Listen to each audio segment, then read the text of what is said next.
the Southern Ohio Farm Show. This is Gigi Neal of OSU Extension in Claremont County, agricultural and natural resources educator. I'm James Morris, the Agricultural and Natural Resources and Community Development Educator for the Ohio State University Extension in Brown County. And I'm Brooke Beam, the Ohio State University Extension Educator for Agriculture, Natural Resources, and Community Development in Highland County.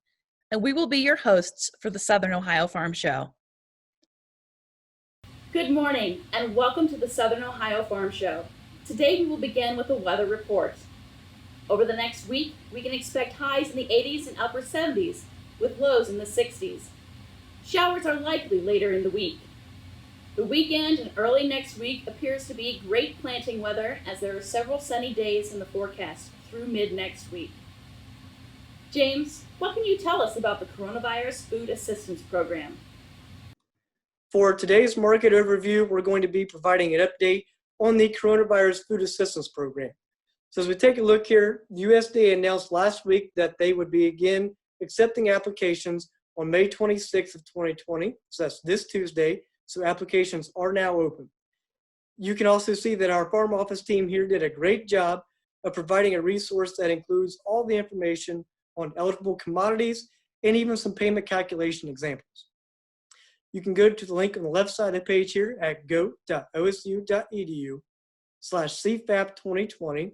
And you can write that down or take a picture of that.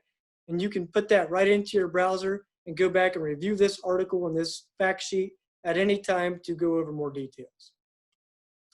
So to take a look here, it's important to know that there is $16 billion available for the Direct Support to Farmers and Ranchers program, which is what we're going to be solely discussing here during this discussion today. You can also see that there is funding from the CARES Act and the Commodity Credit Corporation that makes up that $16 billion. That's important to remember as we begin the discussion on payment calculation in just a few minutes. You can also see at the bottom left, eligible producers are defined as any person or legal entity that shared in the risk of producing the crop or is entitled to share in the revenue for marketing on January 15th of 2020 or April 16th, 2020 through May 14th of 2020. So an eligible producer must also be a U.S. citizen or resident alien. As you take a look here on the right side, you can see some of the eligible commodities, which includes non-specialty crops and wool. And under this category, that can be any of our barley, corn, soybeans, sunflower, and even oats. And the specialty crops is a wide variety of fruits and vegetables, including apples, blueberries, tomatoes, watermelon, and even cauliflower, carrots, and cabbage. Eligible livestock include cattle, which we'll talk about the different classes as it relates to payments in just a few minutes, but it also includes sheep, but only yearlings and lambs, and finally hogs. Also, don't forget that dairy milk is eligible, but it has a separate payment calculation, which again will be discussed in just a few minutes. To be eligible, these commodities had to have experienced a 5% or greater drop in their corresponding futures prices between the weeks of January 13th to the 27th and April 6th through the 9th of 2020. So taking a look at the timeline for application, as we mentioned, the applications are now open and they will remain open until August 28th of 2020. But it's important to remember that you will have to be patient, as just like us, Farm Service Agency is operating remotely and are only conducting appointments via the phone and online resources. So plenty of time to get signed up, and please be patient during this application process. If you have applied for any programs through USDA or FSA in the past, it's likely you have most of the forms that are needed on file, but just in case, you can take a look here at some of the forms that are required at the time of sign up. And that can be a farm operating plan, name, address, tax ID, citizen status, reports for your average gross income, and any information on your highly erodible land and wetland certifications, and of course some bank account information for direct deposit. Now, if you are a new or if you have never applied for any USDA programs, you can find their applications for these forms on their website, or you can contact your local FSA office. Now, as you take a look at the right side of your screen here, we're not going to have time to go through all of the calculation specifics, but you can find every bit of information related to the calculations for non-specialty crops, specialty crops, livestock, and dairy for each one of these programs. So just to provide a few examples, this is from the fact sheet here. The livestock, this is for cattle, a cattle example. It is the livestock sales, so your number of head between January 15th of 2020 and April 15th of 2020. You multiply that by your payment rate per head, which will show you is listed out on this fact sheet as well. You can find all of the payment rates at the bottom of the fact sheet.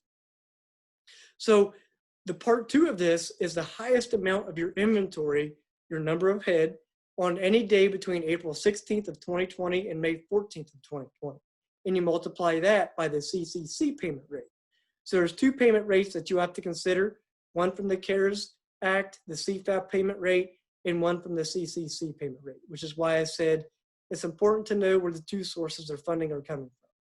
Now, don't worry, you don't have to remember all of these complicated formulas and all these different numbers, especially if you have livestock and specialty crops and a non-specialty crop. That may be a lot to keep track of. I'll show you a resource where you can find a calculator for all of these payment rates to do all of the math for you. But just want you to have a good idea that you can find what all is going into your payment on this fact sheet. So again, each one of these payment examples are listed out on the fact sheet for all commodity areas. And here's an example from the dairy and specialty crops as well. You can see there's going to be different payment rates and different factors that'll be used. But again, we have a calculator that may be able to help you out with this. So as I mentioned, at the end of the fact sheet, you can find this complete list of all of the eligible commodities and all of their payment rates. So if you take a look here at the right side, I mentioned there was different classes of cattle that are eligible. That can be slaughter cattle, which is mature cattle. One class is a mature slaughter cattle.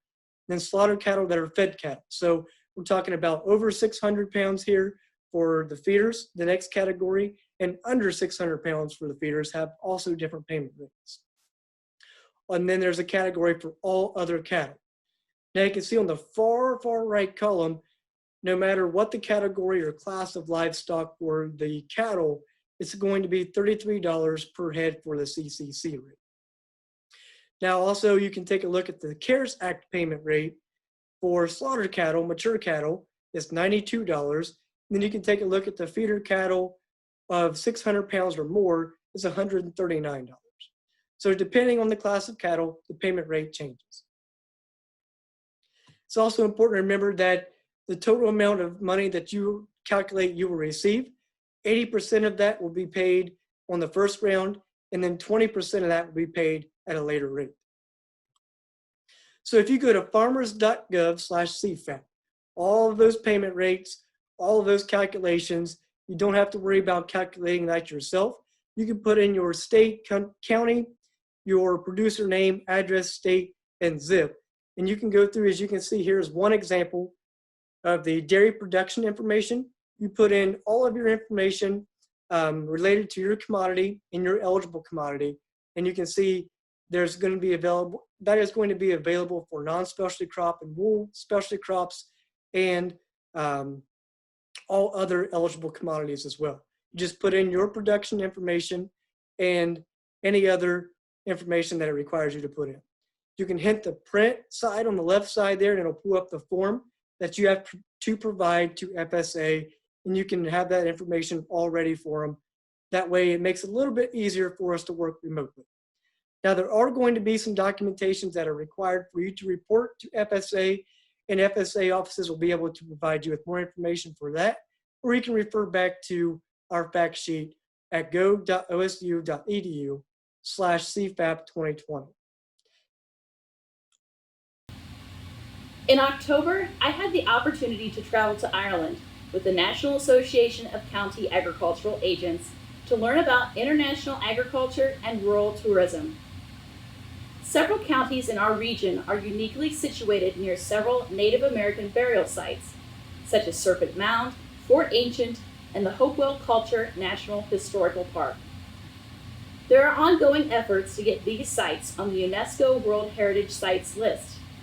If these efforts are successful, it could likely mean there would be an increase in tourism in the area, and even more specifically, an increase in agricultural tourism. So join us on a brief tour of Ireland to see how the Irish combine agriculture and their tourism industry for the benefit of their local farmers. Hi, I'm Brooke Beam, Highland County Agriculture, Natural Resources, and Community Development Extension Educator, and welcome to Ireland. Speaking English and Gaelic, Ireland provides visitors with a unique cultural experience.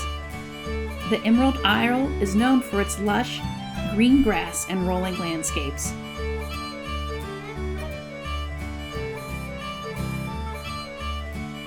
As well as castles, the wild Atlantic Way,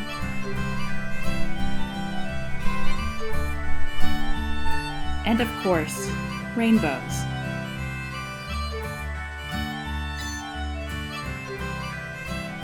Agriculture is the largest industry in Ireland. John Crosse and his two sons, Michael and Brendan, are sheep farmers. They are unique in the fact that they milk their sheep. It's whiter, it's a whiter colour than to the Cashel blue, and I suppose it's interesting to see the difference. A lot of people, you can say if you prefer the Cashel one, I won't get upset about it. You know, it's all about preference, and you know, there's a subtle difference between the two cheeses. They have a partnership with two cheesemakers to utilize their sheep's milk for cheese production. Their milking parlor can milk 400 sheep an hour. The Crosses expect to have 1,200 lambs born in January, and 800 more will be born in March, which makes for a very busy lambing season. Cashel, a town in the south of Ireland, has a population of just over 4,000. Known for Cashel blue cheeses and the Rock of Cashel, the town is a common tourist stop. The Rock of Cashel is a historic archaeological site that includes a Gothic cathedral, a round tower, and a 15th century castle. The Irish potato famine led to mass immigration to the United States from Ireland. However, potatoes are still an important Irish crop. Edward English started Castlecore potatoes on his family's cattle farm 50 years ago. Now he packages white, spink, and red potatoes as well as onions. To meet the demand, he and other farmers use 4,000 to 6,000 acres of land in crop rotations. According to Mr. English, most consumers boil their potatoes instead of mashing them.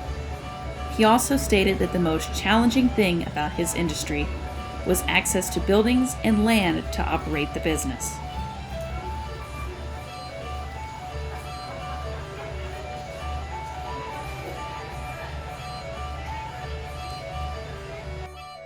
Another unique Irish farm is located outside of the town of Macroom, Ireland.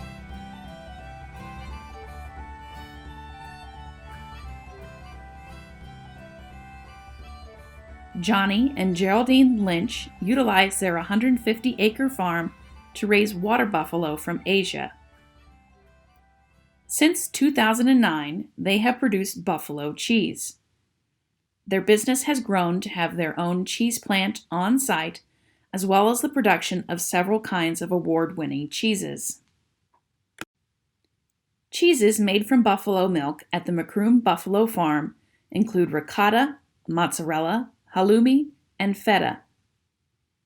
Milk from water buffalo is lactose-free, and the animals are treated the same way as cattle. In addition to making cheese, the farm offers foodie tours highlighting cooking lessons and local cuisine. The farm can be found on TripAdvisor, and they are also becoming a popular tourist destination.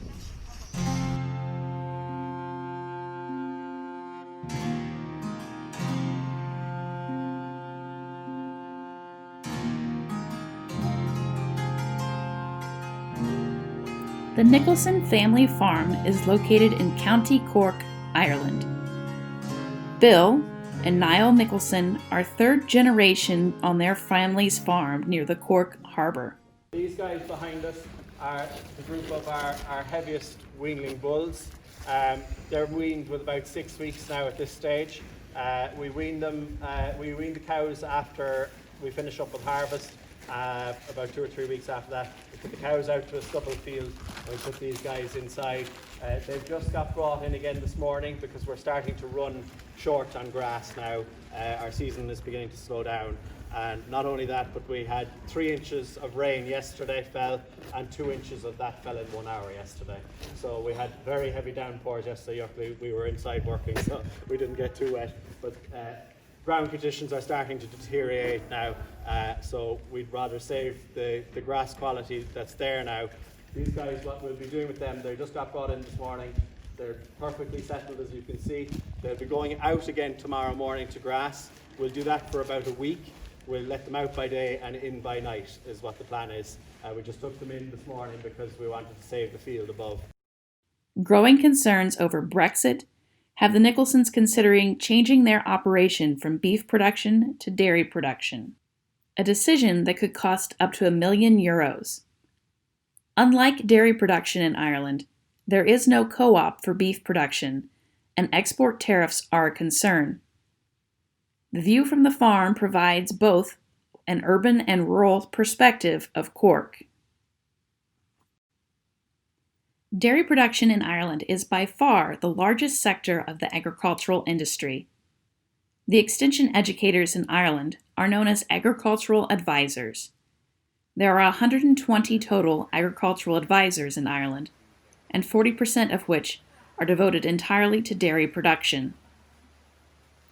The agricultural advisors focused on pasture production, dairy health, and milk production.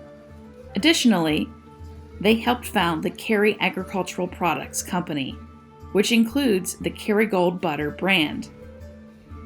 This research station focuses entirely on dairy production and hosts an annual field day that thousands of Irish dairy farmers attend to learn about the latest production practices. After 20 years in American markets, Kerrygold butter is the second best-selling butter in the United States. Separating itself from domestic butter brands, Kerrygold is produced from grass-fed cows, which thrive in the temperate Irish climate. On average, Ireland receives 7 feet of rain per year. We were able to see the milk trucks on our ferry we took over the Shannon River, and in typical Irish fashion, it was pouring rain. Wet weather is a key to producing the forages for dairy production in Ireland. It is even a part of the Kerrygold commercials. Like in the United States, most Irish farms are family farms. Tim O'Leary produces milk with his sons and wife near Blarney, Ireland. The O'Learys host over 30 agricultural farm tours per year.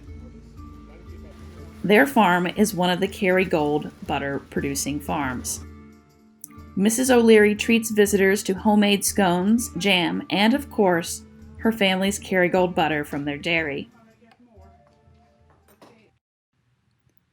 The Wild Atlantic Way is a scenic drive along Ireland's western coast. Coves, beaches, and seaside towns dot the landscape.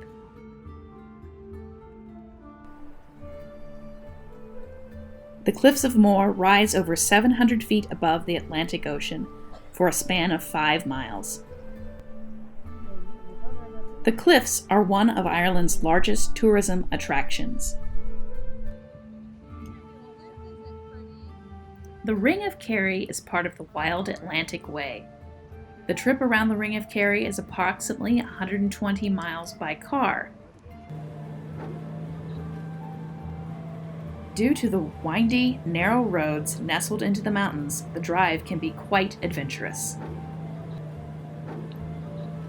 Mountains, waterfalls, sheep, and beaches can be seen throughout the drive. The Ring of Kerry is a photographer and nature enthusiast's dream, as most of the land is in its natural state.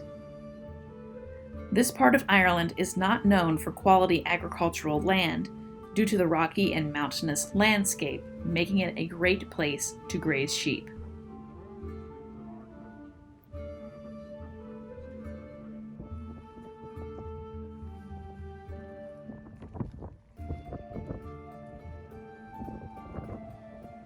Blarney Castle was built by Dermot McCarthy, the King of Munster, in 1446.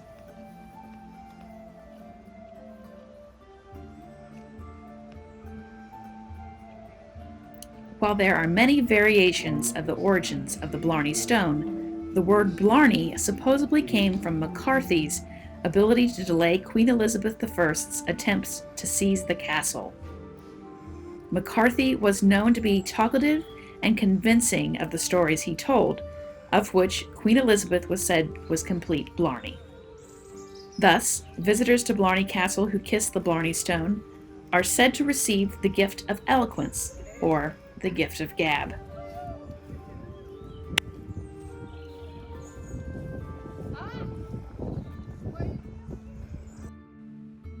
While Kerrygold butter is a popular imported Irish food in the United States, two other Irish brands you may have heard of are Guinness and Jameson whiskey. In 1780, John Jameson began producing Irish whiskey. Now all of the Jameson whiskey is produced in the town of Midelton, Ireland. Jameson sources its barley from a 100-mile radius of the distillery and uses water from a local river. Corn is sourced from international farms, as Ireland's climate is not an ideal climate for growing corn. Jameson triple distills their products and utilizes casks from American bourbon companies, as they can only use casks once for bourbon standards. Therefore, Jameson uses these casks to age the whiskey.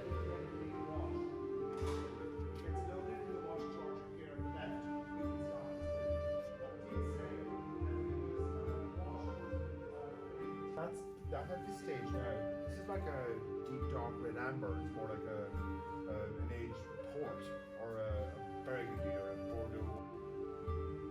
Dublin is the capital of Ireland. Located on the eastern coast along the River Liffey, the city is the largest in Ireland with a population of over 1.3 million. The city is known for its colorful and unique doors, which can be viewed throughout the city. Trinity College was founded in 1592 by Queen Elizabeth I. The library at Trinity College is home to the Book of Kells and the Brian Boru harp. The library is home to about 5 million books.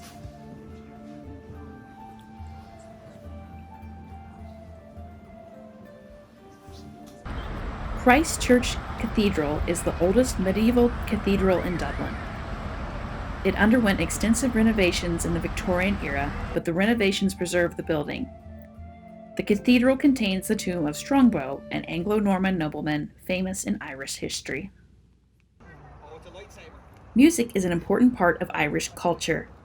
While you may know several more recent Irish artists like U2, Van Morrison, and the Cranberries, there are many other classic Irish songs.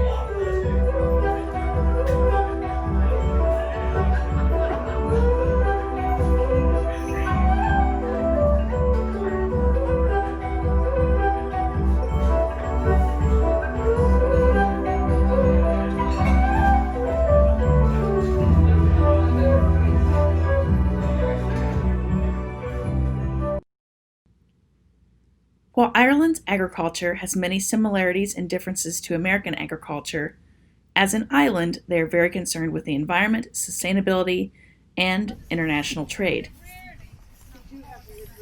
Unlike in the United States, most farms never leave the family and may only have one transaction in every 150 years. Speaking primarily English, Ireland is a great place for American tourists to learn about agriculture and experience the culture of European cities.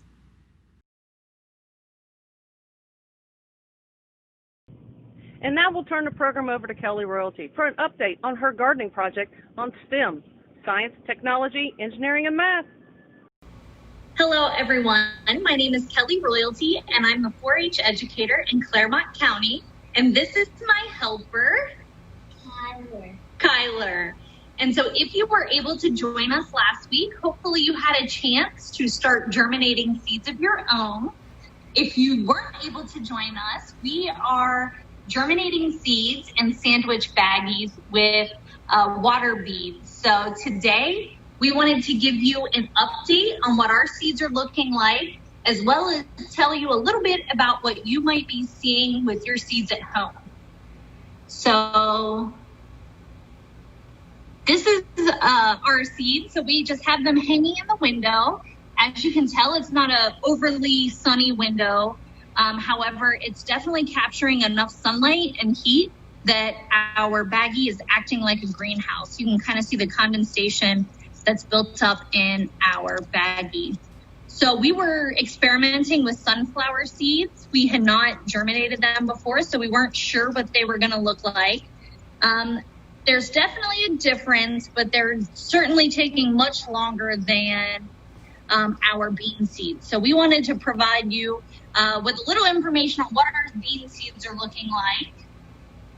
So Kyler, can you show us what our seeds started out as? Show that to us. Just a regular garden green bean seed. Can you hold it in the palm of your hand? Yep, just like that. Thank you. Now, if you can hand me one of our germinated seeds.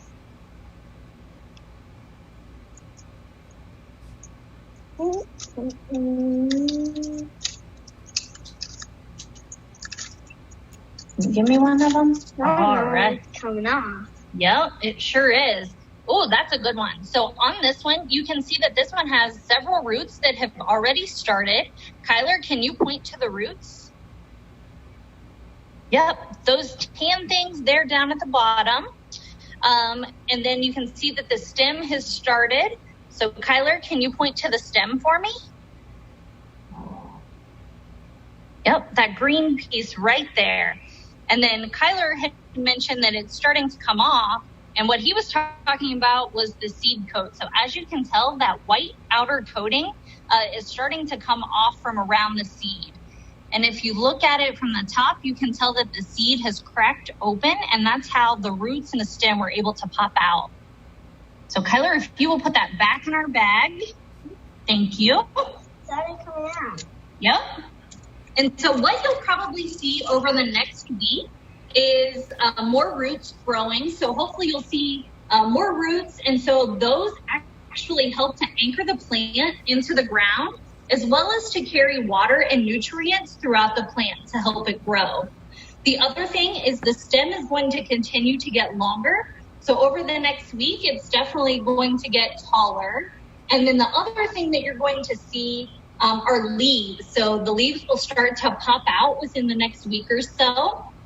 And then we'll be ready to actually plant our seeds within the next couple of weeks. So if you are following along at home, please feel free to share your photos and videos of your seeds. We would love to see them. Do you want to tell them thank you? Thank you. Thank you. Thank you, Kelly. In conclusion, please be aware of your local farmers during planting season. With the weather forecast for this week, you will see many farmers on the road. Slow down, and if you have to pass them, use caution and good judgment. We'll see you next week for another new episode of the Southern Ohio Farm Show.